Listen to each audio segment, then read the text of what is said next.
மனமும் மூச்சும். நாம் விடும் மூச்சிற்கும் மனதுக்கும் நெருங்கிய தொடர்பு உண்டு. ஆழ்ந்த மூச்சை தகுந்த பயிற்சி மூலம் உள்ளே இழுப்பதும் வெளியே விடுவதும் மனதின் சலனங்களை அடக்கும். நாடும் மனிதன். ஒரு நாட்டின் முன்னேற்றம் தொழில் விஞ்ஞான வளர்ச்சியினால் மட்டும் அமைந்து விடுவதில்லை. அந்த நாட்டு மக்கள் அமைதியாகவும் மன நிறைவோடும் இருந்தால்தான் மகிழ்ச்சி கிடைக்கிறது. இதற்கு ஒவ்வொரு மனிதனும் ஒத்துழைக்க வேண்டும். அப்படிப்பட்ட எண்ணத்தை அவனுக்கு கொடுத்து உயர்த்துவது மதம்தான்.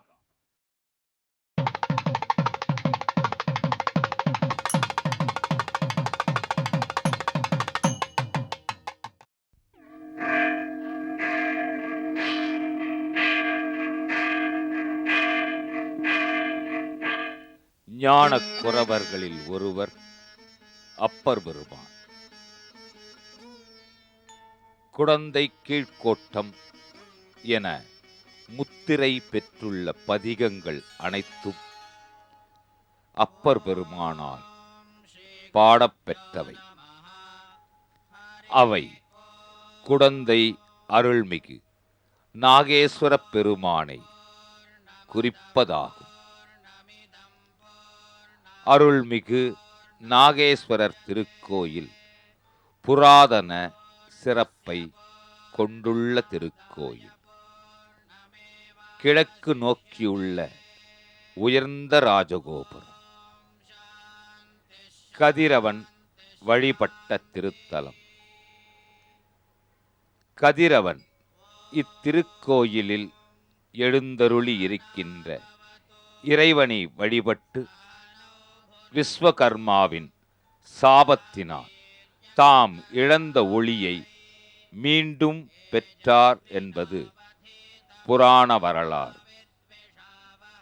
ஒவ்வொரு ஆண்டும் சித்திரை மாதம் 11ஆம் நாள் சிவலிங்கத்தின் சிரசு மீதும் 12ஆம் நாள் லிங்கத்தின் நடுப்பகுதியிலும் 13ஆம் நாள் பாதத்திலும் கதிரவனின் கிரணங்கள் நேரடியாக விழுகின்றன.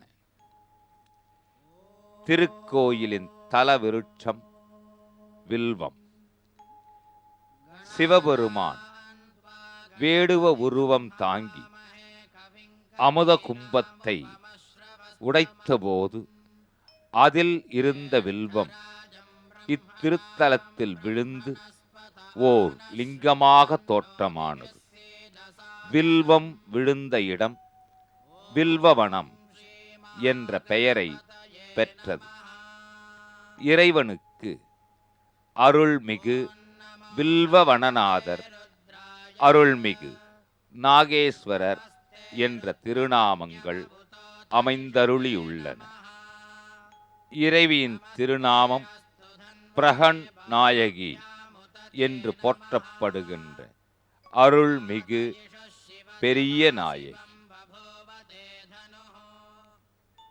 திருக்கோயிலின் ராஜகோபுரத்தை கடந்து உள்ளே நுழைந்ததும் புராதனமான சிங்கக்கிணற்றை காணலாம். இது சிங்க தீர்த்தம் என்று பெயர் பெறுகிறது. முன்புற கோபுர வாயிலை கடந்ததும் இடதுபுறத்தில் உள்ளது நாகத்தீர்த்தம். திருவாதிரை திருநாளில் இத்தீர்த்தத்தில் நீராடினால் பலன் பெறலாம். இத்திருக்கோயிலில் எழுந்தருளி இருக்கின்ற ஸ்ரீ நடராஜமூர்த்தி, சிவகாமேஸ்வரி இரு விக்கிரக திருவடிவங்களும் குடந்தையின் மற்றைய திருவாலயங்களில் உள்ள அனைத்தையும் விட மிக பெரிய வடிவங்களாகும். இவற்றின் ஒப்பற்ற எழில் வனப்புகளும் தெய்வீக கலை அம்சங்களும் காலத்தால் விலை மதிக்க முடியாதவை. அருள்மிகு நாகேஸ்வரர் திருக்கோயிலில் அருள்மிகு நடராஜ பெருமானின் தனியான விமானக் கோவில் காட்சியளிக்கிறது. இது அற்புதமானதோர் கலைப்படைப்பு. இந்த விமானக் கோவிலின் இரு பக்கங்களிலும் சுமார் 7 அடி உயரத்திற்கு அமைந்திருக்கும் கற்சக்கரங்களையும் 2 வலிய குதிரைகள் அவைகளை இழுத்து கொண்டு வருவது போலிருக்கும் அமைப்பையும் காண்கின்ற போது இது தேவலோகத்திலிருந்தே வரப்பட்டிருப்பதை போன்று கருதலாம். கற்சக்கரங்கள் இரண்டிலும் அமைந்துள்ள அற்புதமான சிற்பத் திறமையை போற்றினாலும் போதாது. இதனை பிரபஞ்சத்தின் காலச்சக்கரம் என்று கொள்ளலாம். இச்சக்கரத்தில் அனைத்து ராசிகளும் அமைந்திருக்கின்றன. கோனார்க் என்ற திருத்தலத்தில் அமைந்திருக்கின்ற கதிரவன் திருக்கோயிலில் உள்ள சக்கரத்தை விட இது சற்றே உயரமாக காணப்படுகின்றது. இந்த விமானக் கூடத்திற்கு இரு மருங்கிலும் அம்பாரிகளோடு அமைந்த 2 பட்டத்து யானைகளின் மீது 2 வேந்தர்கள் அமர்ந்து பவனி வரும் திருக்கோலமும் ஓர் அற்புத காட்சி. எழில் வனப்புகள், தெய்வீக கலை அம்சங்கள் அனைத்துமே வண்ணத்தில் வாரி இறைத்து எண்ணத்தில் பதிந்து விடுகின்றது. இது ஆதிசேஷன் வழிபட்ட திருத்தலம். நாகங்களின் தலைவன் ஆதிசேஷன் நீண்ட காலம் பூமியை தாங்கி, அதனால் ஆதிசேஷனுக்கு தளர்ச்சி ஏற்பட்டது. சோர்வையும் தளர்ச்சியையும் போக்கிக் கொள்ள, புதிய பலம் பெற ஆதிசேஷன் திருக்கைலாயத்திற்கு சென்று சிவபெருமானிடம் முறையிட்டார். வையனே, வையம் தாங்க வலியிலேன் ஓலம் என்று கதறினார். அதற்கு சிவபெருமான் கீழை கோட்டம் சென்று நீராடி அங்குள்ள இறைவனை வழிபட்டால் இழந்த வலிமை பெறலாம் என்று அருள்பாலித்தருளினார். ஆதிசேஷன் மகா சிவராத்திரி நாளில் குடந்தைக்கு வந்தார். தீர்த்தத்தில் நீராடினார். இத்திருத்தல சிவபிரானையும் அம்பாளையும் வழிபட்டார். இறைவன் ஆதிசேஷனுக்கு திருக்காட்சி தந்தருளினார். அது மட்டுமின்றி பூமியை தாங்கும் வலிமையை வரமாக வழங்கினார். ஆதிசேஷன் மூழ்கி எழுந்த தீர்த்தம் நாக தீர்த்தம் எனப்படுகிறது. மகா சிவராத்திரி அன்று ஆதிசேஷன் முதல் காலத்தில் கும்பகோணம் அருள்மிகு நாகேஸ்வரரையும், 2ஆம் காலத்தில் அருள்மிகு திருநாகேஸ்வரம் நாகநாதரையும், 3ஆம் காலத்தில் திருப்பாம்புரம் அருள்மிகு பாம்புரேஸ்வரரையும், 4ஆம் காலத்தில் நாகை அருள்மிகு நாகேஸ்வரரையும் வழிபட்டு பெரும் பேரும் நல்ல உடல் நலமும் பெற்றான்.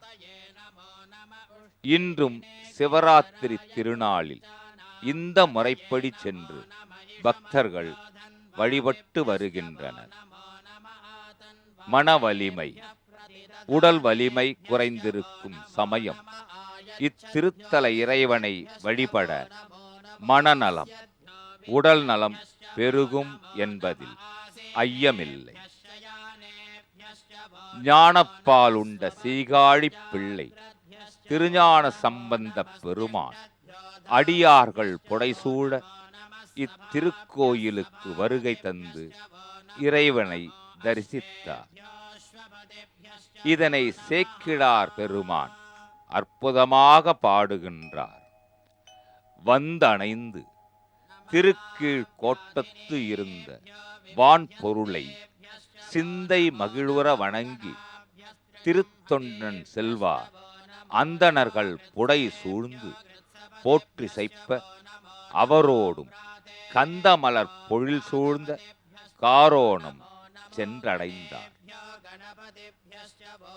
கருவறையில் எழுந்தருளியிருக்கின்ற மூலவப் பெருமானுக்கு ஆதிசேஷன் குடையாக அமைந்துள்ளது சிறப்பாக அமைந்திருக்கின்றது.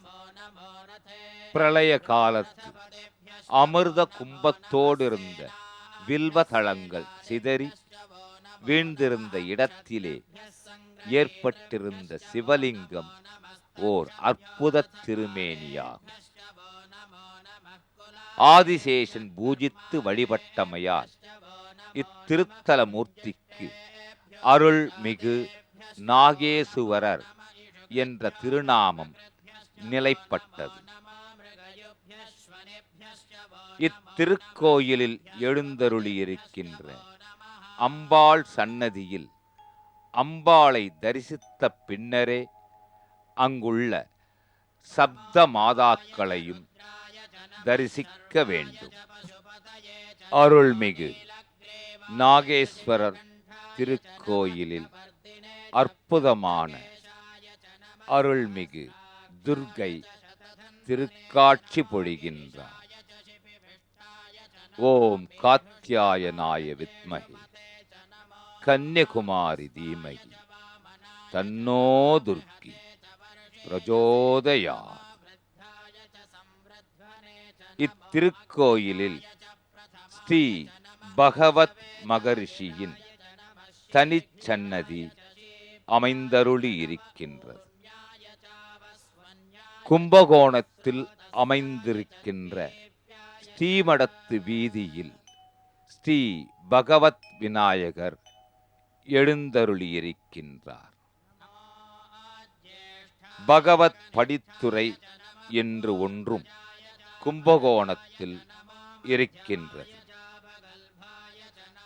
ஆக ஸ்ரீ பகவத் மகரிஷி, ஸ்ரீ பகவத் விநாயகர், பகவத் படித்துறை அனைத்துமே ஒரே திருத்தலத்தில் நிகழ்ந்திருப்பதை தரிசிக்கின்ற போது இறைவனின் திருவிளையாடலை எண்ணி வியக்காமல் இருக்க இயலாது.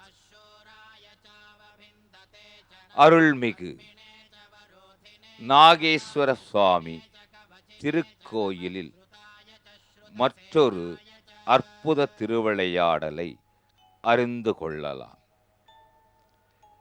இத்திருக்கோயிலில் மிக பழமையான ஜுரகேஸ்வர சுவாமி சன்னதி உள்ளது. எத்துணை காய்ச்சல் அடித்தாலும் அது மிக கடுமையாக இருந்தாலும் இந்த சுவாமிக்கு அபிஷேகம் செய்து மிளகு ரசம் பருப்பு துவையல் நிவேதனம் செய்து வில்வ அர்ச்சனை செய்து திருநீற்று பிரசாதத்தை உட்கொண்டால் அந்த காய்ச்சல் நின்று போகும் என்பதற்கு அநேக உதாரணங்கள் அறிய முடிகின்றது. திருக்கோயிலின் உள்ளே அற்புதமான கல்வெட்டுகள் வரலாற்று சுவடுகளாக சரித்திர சான்றுகளாக அமைந்திருக்கின்றது. அதிலும் சமணர் காலத்து சிலைகளும் பெண் தெய்வ சிலைகளும் சிற்பப் பெருமையை எடுத்துக் காட்டுகின்றது. திருக்கோயிலில் அமைந்தருளியிருக்கின்ற பல பல தெய்வங்கள் பக்திச் சுவையுடன் திருவருள் பொழிகின்றன. இத்திருக்கோயிலின் இறைவன் அருள்மிகு நாகேசரின் திருவுருவம் லிங்க வடிவமானது. ஆவுடையார் மிக பெரியது, லிங்கத்தின் பானம் சிறியது. இத்திருக்கோயிலில் மற்றொரு சரித்திரத்தை தெரிந்து கொள்ளலாம். ஸ்ரீ பாடகச்சேரி ராமலிங்க சுவாமிகள் என்பவர் ஒவ்வொரு நாளும் பிட்சை எடுத்து திருக்கோயிலுக்கு திருப்பணி செய்ததாக கூறப்படுகின்றது.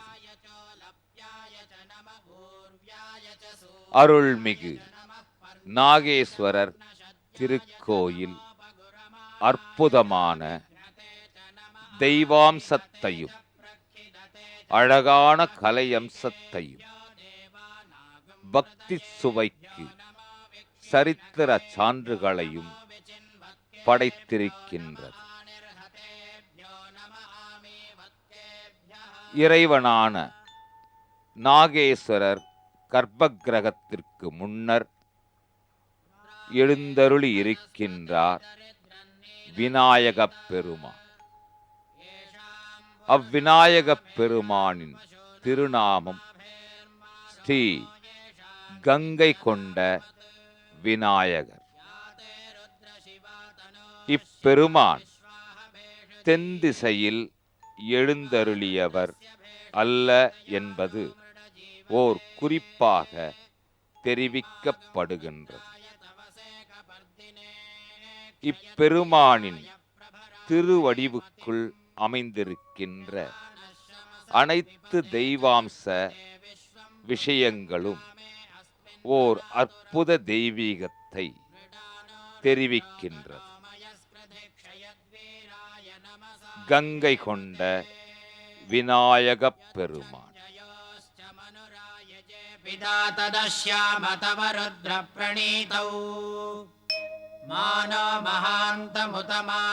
அருள்மிகு காளஹத்தீஸ்வரர் திருக்கோயில் வடக்கே அமர்ந்தருளிய காளஹத்தி என்ற திருத்தலம் ராகு க்ஷேத்திரமாக கருதப்படுகின்றது. அதே போன்று அருள்மிகு காளஹத்தீஸ்வரர் திருக்கோயிலும் ராகு க்ஷேத்திரமாக வணங்கப்படுகின்றது. அருள்மிகு காளஹத்தீஸ்வரர் திருக்கோயில் ஸ்ரீ சங்கராச்சாரியார் சுவாமிகளின் மடத்து வீதியில் மடத்தின் அருகாமையிலேயே அமைந்தருளி இருக்கின்றது. இத்தலத்து இறைவன் காளஹஸ்தீஸ்வரர், இறைவி ஞானாம்பிகை. இறைவனை வழிபட ராகு சம்பந்தமான தோஷங்கள் விலகும் என்று கூறப்படுகின்றது.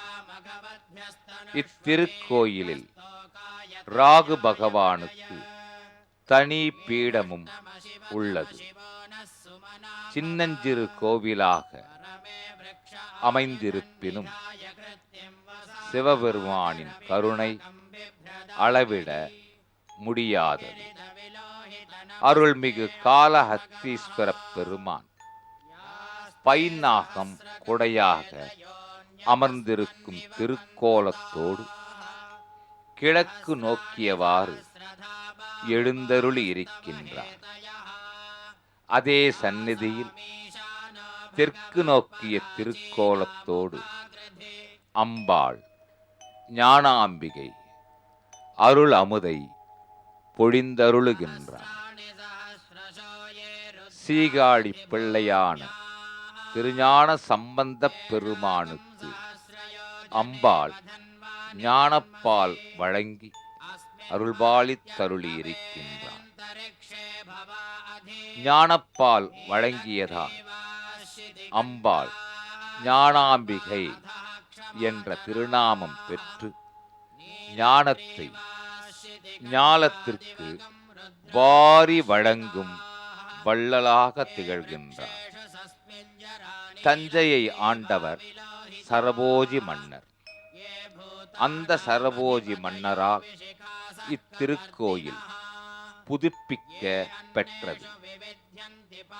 இத்திருத்தலத்தில் எழுந்தருளியுள்ள ஞானாம்பிகையை வழிபட்டால் வாயுலிங்க கஷேத்திரமான காளஹஸ்தி பெருமானை வழிபட்ட பலன் கிடைக்கும்.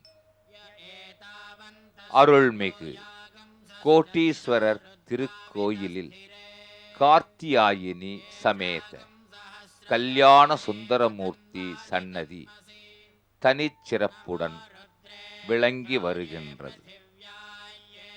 இத்திருக்கோயிலில் அஷ்டதசபுஜ மகாதுர்க்கைக்கு தனி சன்னதி அமைந்தருளி இருக்கின்றது.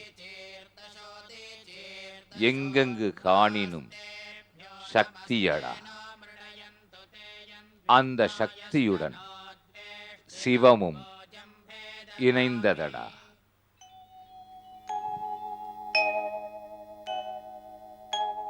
त्र्यम्बकं यजामहे सुगन्धिं पुष्टिवर्धनम् उर्वारुकमिव बन्धनान् मृत्योर्मुक्षीयमामृतात् यो रुद्रो अग्नौ यो अप्सु यवोषधीषु यो रुद्रो विश्वा भुवना विवेश तस्मै रुद्राय नमो अस्तु।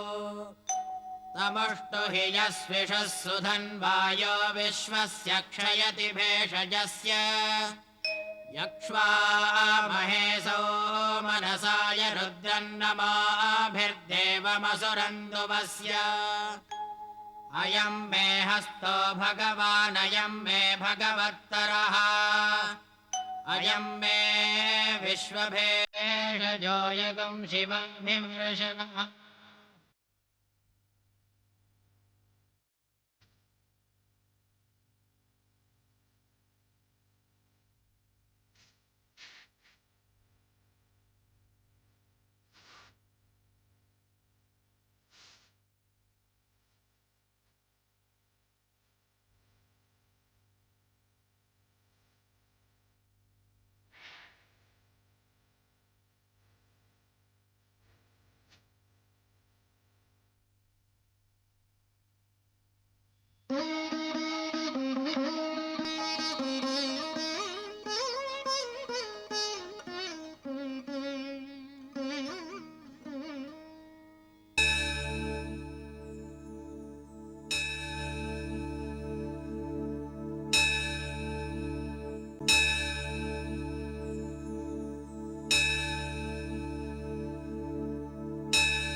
ஆதியும் அந்தமும் இல்லா ஜோதி வடிவானவன் சுந்தர ரூபன் சந்திர பிறை அணிந்தவன் சாட்சாத் பரமேஸ்வரன் திருக்குடந்தை என்று போற்றப்படுகின்ற கும்பகோணம் திருத்தலத்திலே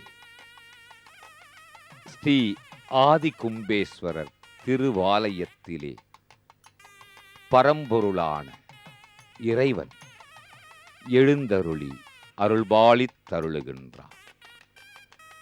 திருக்குடந்தை மகாமக பெருவிழா தீர்த்தவாரி அருள்மிகு ஆதி கும்பேஸ்வரர் திருக்கோயிலின் சார்பில் அமைந்தருள்வதாகும். இத்திருக்கோயில் கும்பகோணம் திருத்தலத்தின் நகரத்தின் மையப் பகுதியில் அமைந்தருளியுள்ளது. 30,187 சதுர அடி மனைப்பரப்பில் உள்ளது. ராஜகோபுரம், கைலாச கோபுரம், கட்ட கோபுரம், மூலவர் கோபுரம் என 4 கோபுரங்களை கொண்டது. இறைவர் ஆதி கும்பேஸ்வரர், அமுத கும்பேஸ்வரர், அமுதேஸ்வரர், சுயம்பு வடிவானவர். அம்பாள் அருள்மிகு மங்களநாயகி, மந்திர பீடேஸ்வரி, வளர்மங்கை, மந்திரபீட நலத்தார் என்ற திருநாமங்களுடன் அருள்பாலித்தருளுகின்றார். சக்தி பீடங்களில் ஒன்றான ஆதி கும்பேஸ்வரர் திருத்தலத்தில் முழுமுதற் கடவுளான விநாயகப் பெருமான் வன்னிமர பிள்ளையாராக வணங்கப்படுகின்றார்.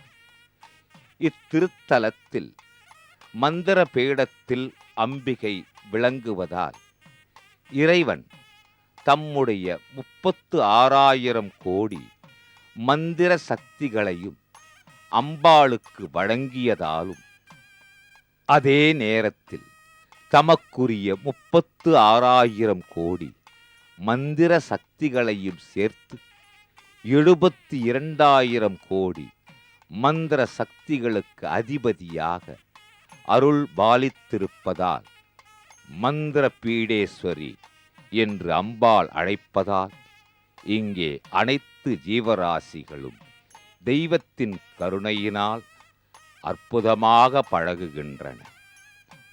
ஆதி விநாயகர் அமைந்தருளிய திருத்தலத்தில் பெருமானும் பெருமாட்டியும் அருட்கோலத்தில் எழுந்தருளி அண்டி வரும் பக்தர்களின் துயர் பிணிகளை துடைத்து நிறைகளை தேக்கி நிம்மதியை தருகின்றனர்.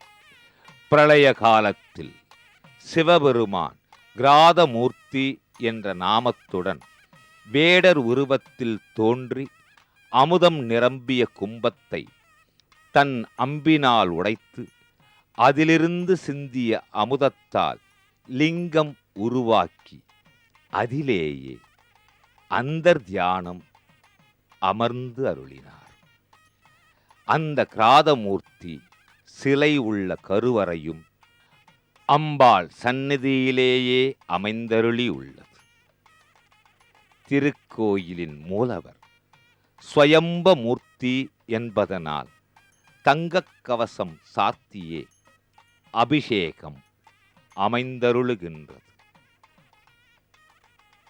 எல்லா விடங்களிலும் கருங்கல்லால் ஆன அற்புதமான கலைத்திறமை வெளிப்படும் தூண்களும் சிற்பங்களும் தமிழனின் பெருமையை எடுத்துக் காட்டுகிறது. இறைவி மந்திர பீடேஸ்வரி தம்மை வணங்கி வழிபடுபவர்களுக்கு மந்திர பீடத்தில் எழுந்தருளி நலம் தருவதால் மந்திர பீட நலத்தள் என்றும் ஒரு திருப்பெயர் அமைந்தருளியது. தம்மை வணங்குபவர்களின் நோய்களை போக்கச் செய்வதால் நோயறுக்கும் பறை என்றும் பெயர். அம்பாளின் உடற்பாகம் பாதநகம் முதல் சிரசு வரை 51 சக்தி வடிவ பாகங்களாக திருக்காட்சி பொழிகின்றன. மற்றைய திருத்தலங்களில் அமைந்தருளியுள்ள சக்தி பீடங்கள் ஒரே ஒரு சக்தி திருவடிவை மட்டும் கொண்டதாக அமையும். ஆயின் இத்திருத்தலத்தில் அம்பாள் 51 சக்தி திருவடிவங்களையும் தன்னகத்தே ஒன்றாய் உள்ளடக்கி சக்தி பீடங்களுக்கெல்லாம் தலையாயதாக விளங்கி அருள்பாலித் தருளுகின்றார். தமிழனின் பெருமை, தமிழகத்தின் பண்பாடு, நாகரீகம், கலாச்சாரம், அமிழ்தெனும் இனிதான தமிழ்மொழி, அதிலும் அமைந்தருளிய கலை அனைத்தையும் ஒருங்கே கொண்டு இறையருளின் திருவருளால் அமைந்தருளியுள்ளது அருள்மிகு ஆதி கும்பேஸ்வரர் திருவாலயம். வண்ண மாடங்களும் வடிவமைப்புகளும் ஒரு மனிதனின் எண்ணத்திற்கேற்ப அமைந்தருளி இருக்கின்றது இத்திருக்கோயில். மாலைதனில் வந்து வீதிதனில் நின்று என்று தொடங்கும் திருப்புகழால் அருணகிரிநாதர் இத்திருத்தல முருகப்பெருமானை சிறப்பித்து பாடி அருளியுள்ளார்.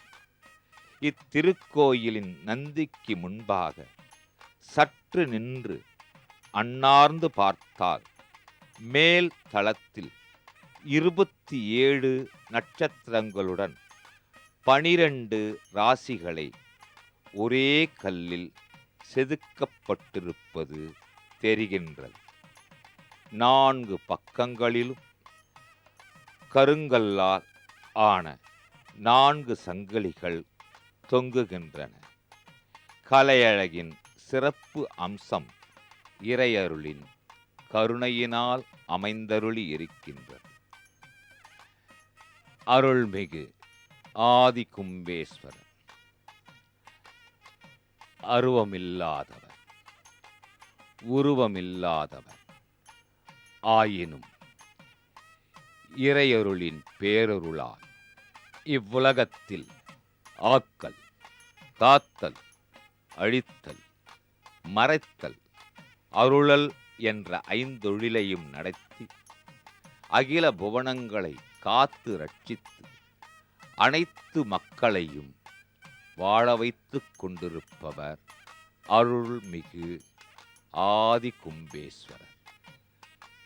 திருக்குடந்தை என்று போற்றப்படுகின்ற கும்பகோணத்தின் பெருமையையும் அருமையையும் அகிலத்திற்கு அறிவிப்பது பொற்றாமரை குளம் மகாமக தீர்த்தம்.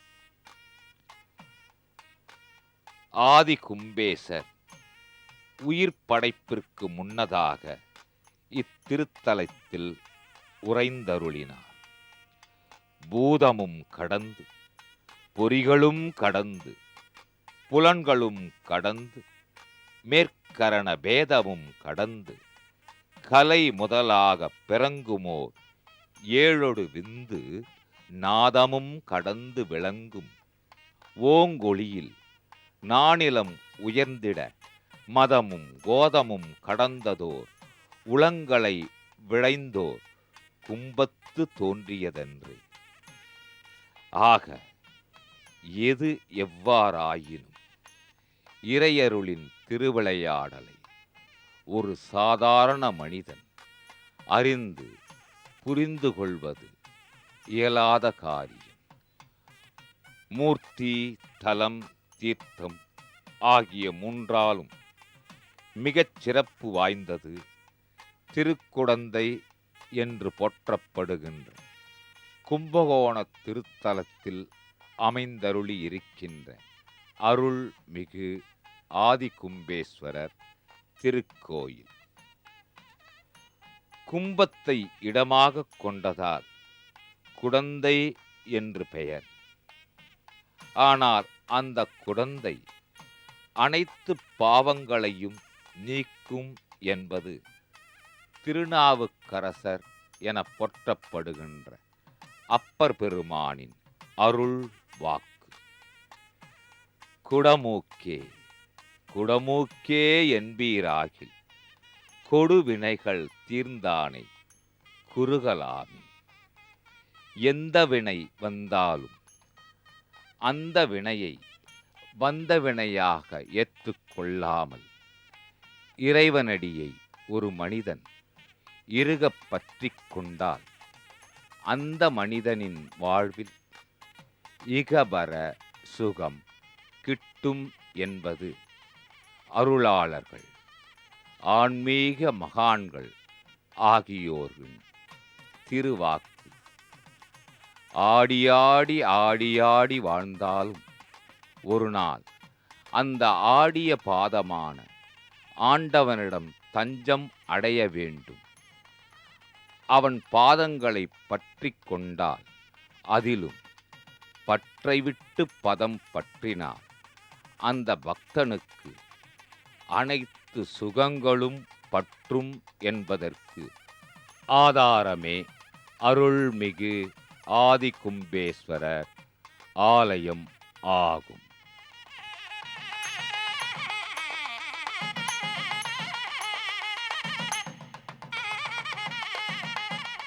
அருள்மிகு ஆதிவராகப் பெருமாள் திருக்கோயில். இத்திருக்கோயில் அருள்மிகு சக்கரபாணி திருக்கோயிலுக்கு தென்மேற்கில் அமைந்துள்ளது.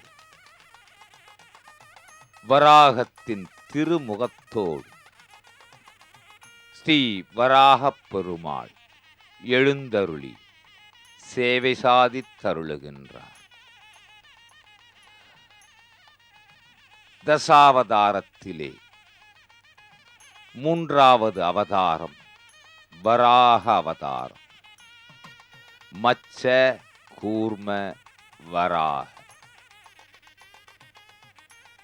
ஒரு முறை மகாவிஷ்ணுவான திருமாலை தரிசிப்பதற்கு முனிவர்கள் சென்றனர்.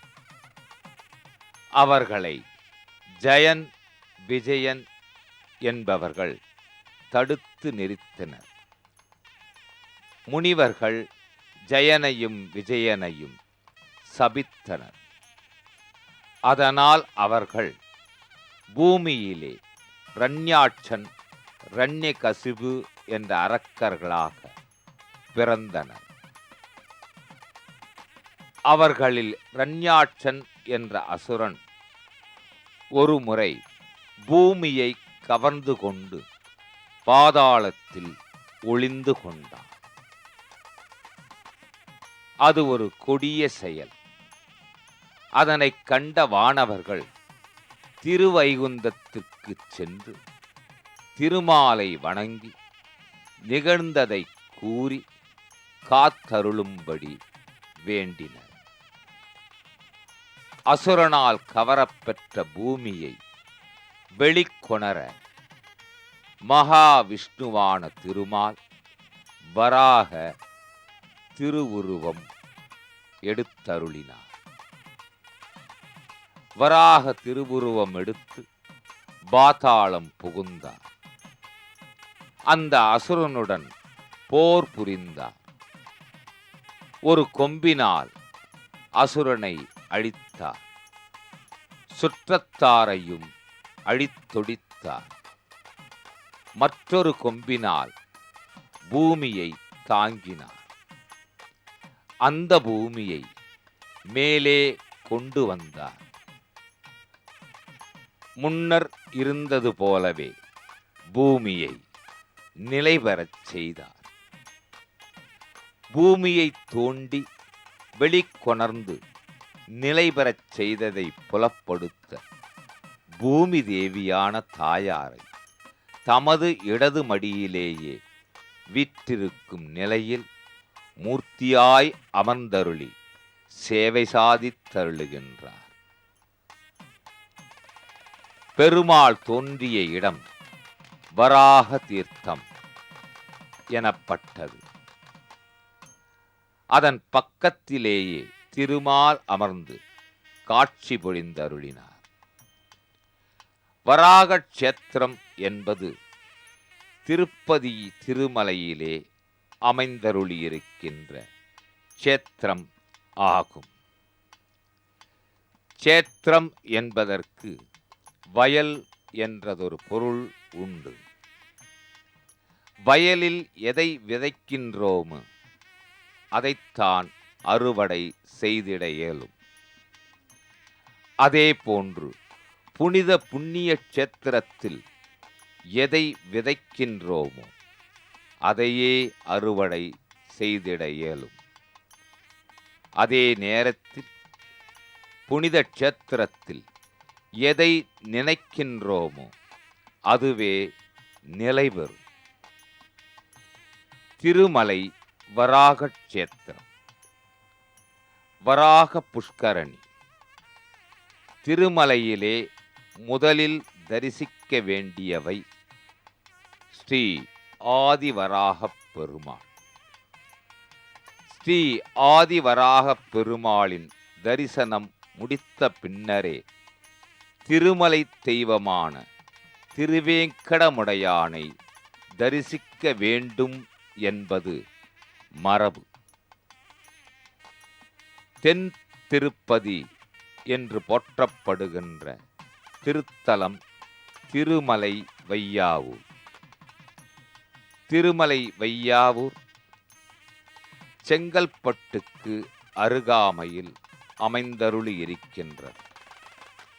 திருமலை வையாவூரும் ஓர் வராக க்ஷேத்திரமே. வராக புஷ்கரணி, ஸ்ரீ ஆதிவராகப் பெருமாள், ஸ்ரீ பத்மாவதி சமேத ஸ்ரீ வெங்கடேச பெருமாள். ஆக ஆதிவராகர் என்ற க்ஷேத்திரம் எப்பொழுதுமே தனித்தன்மை பெற்றது. திருவருளை உற்று பக்தர்களை காத்து அருள்வது ஆகும்.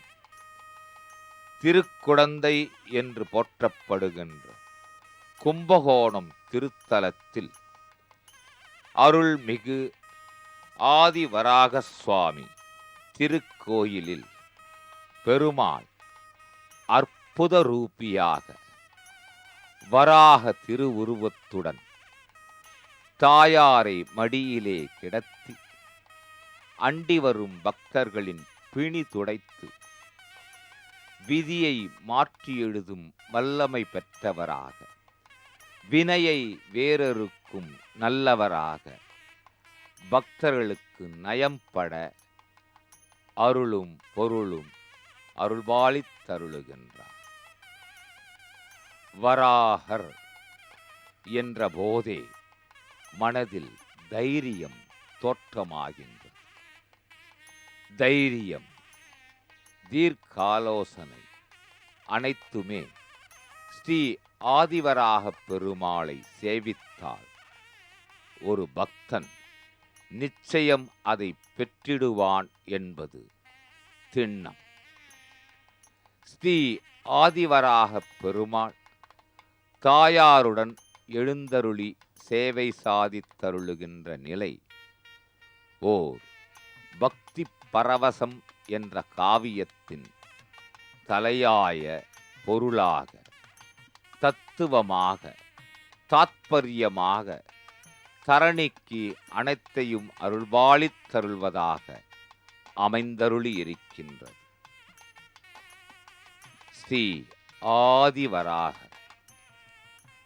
வராகர் எனினும் ஆதிவராகர் எனினும் அனைத்தும் ஒரு தெய்வத்தின் பேரருட்கருணையை எடுத்து காட்டுவதாக அமைந்தருளி இருக்கின்றது.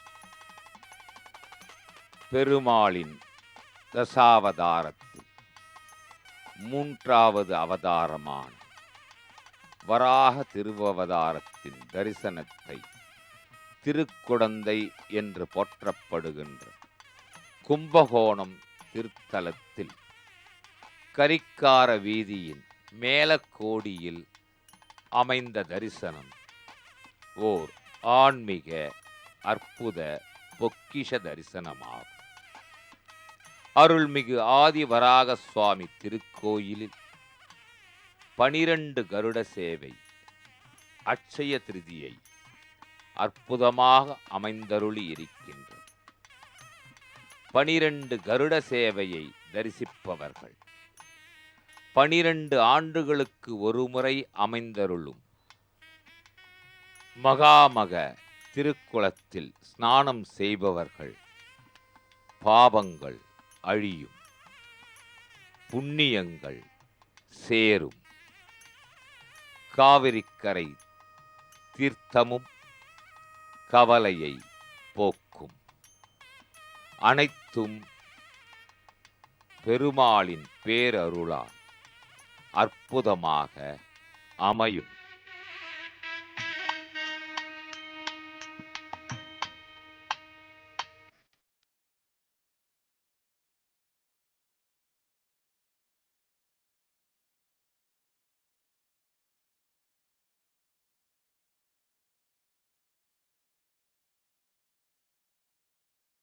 சர்வமங்கள மாங்கல்யே என்று தொடங்கும் ஸ்லோகத்தை சொல்லலாம். சர்வமங்கல மாங்கல்யே என்ற ஸ்லோகத்தை பாராயணம் பண்ணலாம். முறப்பிரகாரம் பண்ணணும். இந்த சர்வமங்கல மாங்கல்யவே என்ன ஸ்லோகம்ன்றது எல்லாருக்கும் முக்கால்வாசி பேருக்கு தெரியாது. இது சப்தசதின்னு சொல்லக்கூடிய தேவி மகாத்மியத்தில் வரக்கூடியது. தேவி மகாத்மியத்தில் தேவி ஸ்துதியில் இந்த மந்திரம் வருது. தேவர்களெல்லாம் சந்தோஷமாக துஷ்டர்கள்லாம் நிகிரகமாயிட்டா, ராட்சசாலாம் போயிட்டா அப்படின்னு சொல்லி தேவியை ஸ்துதி பண்ணுறா. தேவியை பிரார்த்தனை பண்ணி சொல்லக்கூடிய மந்திரத்தில் இந்த மந்திரம் வருது. சப்த ஸ்லோகின்னு சொல்லக்கூடிய 7 மகாமந்திரங்களில், சப்தசிதியில் வரக்கூடிய 7 மந்திரங்களில் இது ஒரு மந்திரமாக இந்த சர்வமங்கல மாங்கல்யே என்ற மந்திரம் வருது. இந்த மந்திரத்தை முறைப்படி தான் சொல்லணும். எல்லாரும் சண்டியுடைய மூல மந்திரத்தை வாங்கிட்டு சண்டி உபதேசமாகி பண்ணணுன்றது சாத்தியம் இல்லை. ஏன்னா அதுக்கு சரியான குரு கிடைக்கணும். அந்த குரு அந்த சண்டியை உபாசனை பண்ணியிருக்கணும். அந்த மந்திர சித்தி அடைஞ்சிருக்கணும். இப்படியெல்லாம் காலகட்டத்தில் இதெல்லாம் இருக்குது. இதெல்லாம் இருக்கிறதுனால முறைப்படி தான் செய்யணும். இந்த காலகட்டத்தில் அதெல்லாம் செய்ய முடியாதுன்ற பட்சத்தில் ஒரு இது செய்யலாம். இந்த மந்திரத்தை ஒரு பேப்பரில் எழுதி, ஒரு காகிதத்தில் எழுதி, குரு பகவான் தட்சிணாமூர்த்தி சன்னதியில் அவர் பாதத்தில் வச்சு ஒரு அர்ச்சனை பண்ணிக்கலாம். இல்லை ஒரு ஆராதனை. அர்ச்சனை பண்ணுறது கூட நம்ம பேரில் பண்ணக்கூடாது, சுவாமி பேருக்கே பண்ணலாம். அப்படி சுவாமி பேருக்கு பண்ண முடியலன்னு அவர் ஏதாவது குரு சம்மந்தப்பட்ட மந்திரங்கள் சொல்லி அந்த காகிதத்தை அந்த குருக்கள்கிட்டேருந்து தீபாராதனை பண்ணி வாங்கிட்டு அந்த சன்னதியிலே உட்கார்ந்து ஒரு 7 முறையோ இல்லை 21 முறையோ, 7 தான் பண்ணணும். அது 7 முறையோ 21 முறையோ இல்லை 28 முறையோ இல்லை 35 முறையோ இல்லை 70 முறையோ அதை ஜபம் பண்ணி அங்கே பாராயணம் பண்ணிட்டு சொல்லிட்டு அதுக்கப்புறம் அபியாசம் நம்ம பண்ணலாம், உபயோகப்படுத்தலாம். குருமுகாந்திரமாக தான் வாங்கணும். அப்படி குருமுகாந்திரமாக வாங்கிறதுக்கு தான் தட்சிணாமூர்த்தி பாதத்தில் வச்சு அந்த சீட்டை வாங்கிக்க சொன்னேன். அந்த சீட்டையும் அந்த குருக்கள் பார்க்கக்கூடாது, அது மூடி தான் இருக்கணும். அந்த சீட்டை எழுதி மடித்து கொடுக்கணும். அவர் பார்க்கும்படி காமிச்சு வாங்கக்கூடாது. ஏன்னா உங்களுக்கும் தட்சிணாமூர்த்திக்கும் உள்ளது. அது மாதிரி வாங்கி முறைப்படி பண்ணலாம். நிச்சயமாக பலன் உண்டு. ஆன்மீகத்தில் சந்தேகங்கள், வினாக்களால் அதற்கேற்ற தீர்வுகள், விடைகளால்